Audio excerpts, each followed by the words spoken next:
Did you know that 80% of our thoughts each day are negative or repetitive? It's surprising but true. And here's another shocker. Research shows that we're 3 times more likely to notice negative experiences than positive ones.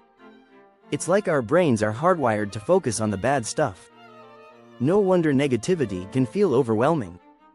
But here's the catch: negativity is sneaky. It often creeps into your life without you even realizing it, affecting your mindset, relationships, and overall happiness. In this guide, I'm going to show you exactly how to break free from that cycle.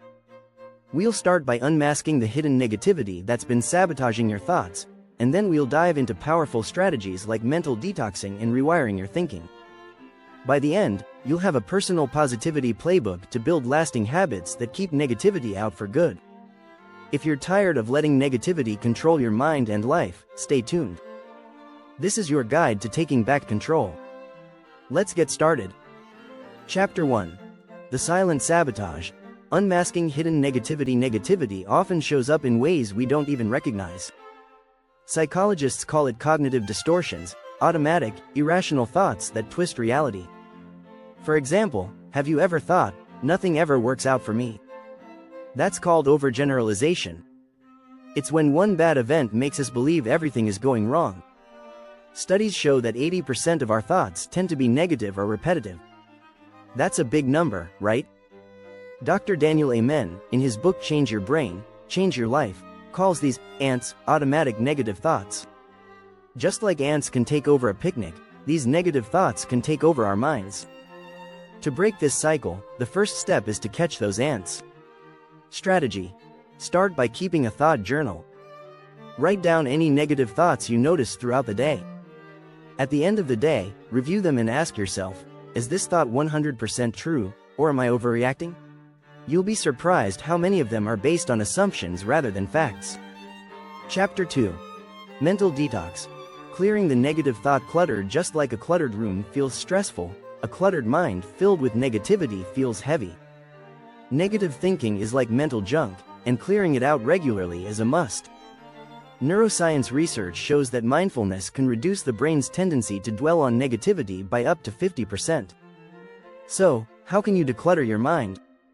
One powerful technique is mindful breathing. In fact, studies show that even just 5 minutes of mindful breathing a day can lower stress levels and help you gain better control over your thoughts. Strategy. Take 5 minutes each day to do deep breathing exercises. Close your eyes, breathe in for 4 seconds, hold for 4, and then exhale for 4 seconds. While you breathe, notice any negative thoughts that pop up, but don't engage with them. Let them pass, like clouds in the sky. This helps you clear the clutter without judgment, giving your mind space to breathe. Chapter 3. Rewiring reality. Flip your negative thought patterns. Negativity becomes a habit over time, but the good news is, you can rewire your brain. This is based on the concept of neuroplasticity, which is your brain's ability to change its wiring. Dr. Caroline Leaf, in her book Switch on Your Brain, says that it takes about 21 days of focused effort to start forming new thought patterns. The key here is to reframe negative thoughts into positive ones. Let's say you're thinking, "I'm not good at this." Instead, flip it to, "I'm learning, and it's okay to make mistakes." This isn't just positive thinking, it's training your brain to see challenges differently. Strategy. Use the 3-to-1 positivity ratio. For every one negative thought you catch, challenge yourself to think of 3 positive alternatives. For instance, if you're stuck in traffic and thinking, "I hate this," flip it. Say, "At least I'm safe in my car, this is a chance to listen to my favorite podcast," and "I'm learning patience." Over time, this simple act of reframing will help you rewire your brain toward positivity. If you're finding value in this guide, don't forget to subscribe for more tips on personal development and positivity. Chapter 4. The Toxic Echo. Breaking free from negative influence loops. You're not just fighting your own thoughts. Sometimes, negativity comes from the people and environments around you. Ever notice how being around a negative person can drain your energy? Social psychologist Dr. Nicholas Christakis found that negativity can spread through social networks like a virus. According to his study, if a friend of yours becomes unhappy, you are 25% more likely to become unhappy as well. So how do you protect yourself? First, you need to set boundaries. This doesn't mean cutting people off, but it does mean managing how much time and energy you invest in certain relationships. Strategy. Practice saying no to toxic conversations or behaviors. If someone constantly complains, gently steer the conversation in a positive direction. If they persist, limit your time with them. Surround yourself with people who uplift and support your growth. As the saying goes, you are the average of the 5 people you spend the most time with. Another step is to curate your environment. What kind of content do you consume? Social media can be a breeding ground for negativity. Studies show that scrolling through social media for extended periods can lead to increased feelings of anxiety and depression. Limit your exposure by following accounts that promote positivity and growth. Chapter 5. From Triggers to Triumphs. Turn negativity into power. We all have emotional triggers, those moments when someone or something sets off a wave of negativity. Whether it's a tough conversation at work or a family argument, triggers can lead to frustration, anger, or sadness. But here's the thing: triggers can be turned into tools for growth. According to psychologist Dr. Susan David in her book Emotional Agility, learning to observe rather than react to your emotions is key. She says, our emotions are data, not directives.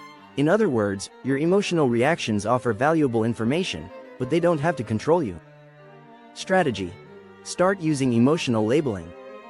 When you feel triggered, instead of saying, I'm angry, dig deeper.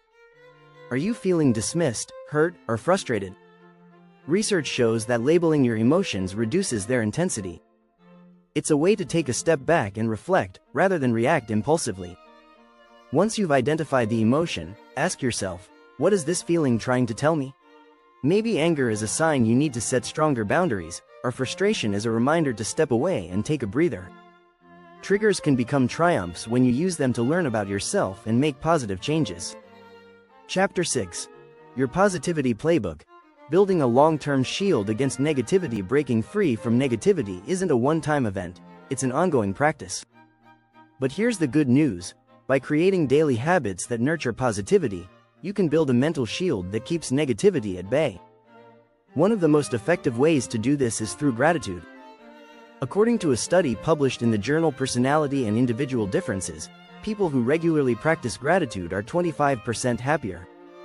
The act of focusing on what's good in your life rewires your brain to notice more positives, even in challenging situations. Strategy. Start a daily gratitude journal.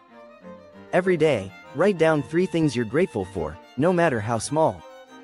Maybe it's the sunlight in the morning, a good conversation with a friend, or a task you accomplished. The key is consistency. Do it daily, and over time, you'll notice your mindset shifting. Another powerful practice is visualization. Olympic athletes use this technique to mentally rehearse their performances, and you can use it too.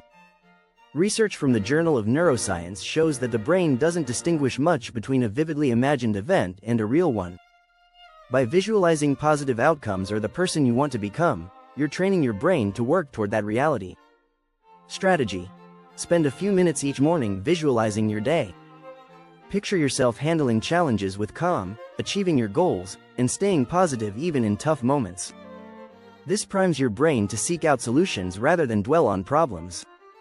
Finally, protect your positivity by creating morning and evening rituals that promote mental well-being. Whether it's reading something inspiring, practicing mindfulness, or simply taking a moment to breathe deeply, these small acts can create a long-term defense against negativity. If you enjoyed this guide and want more tips on how to maintain a positive mindset, subscribe for more content on personal growth and positivity.